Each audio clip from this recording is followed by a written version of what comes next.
accounting required every year. Actually, first year and then 2 years after that. So they do have to report. There's court oversight of this, okay? So I don't mean to imply that they're not. But people, relatives, we all have them, people they want that money. You know, they want that kid in their household, okay? So I'm not demonizing your family or anything like that. Don't hear it that way. But I'm trying to explain to you how this would go, okay? And there will be a court hearing for each child. That's going to cost easily 5. If it's disputed, 10, 20,000, 30,000. Where does that come from? Right off the top. It takes money from the kids. Very sad to see that happen, but it happens. And by making your wishes known in writing, it does not guarantee that the court will accept your nomination, but it is powerful, powerful evidence to the court of what you wanted. Okay? Now here's the kicker. Even if we do this, even if we go through this process, are the kids going to get the funds? Yes, eventually, after they're held by a guardian, after they're cared for.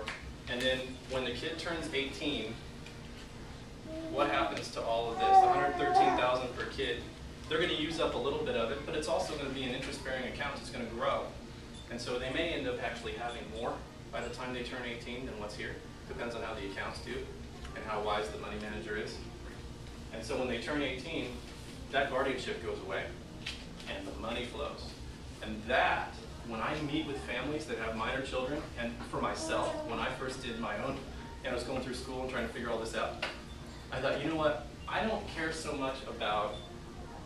care so much about the probate fees, because that's what everybody talks about when they do estate planning. Oh, avoid probate because you don't want to pay the 5%. I mean, that's significant. You know, you start getting a large enough estate.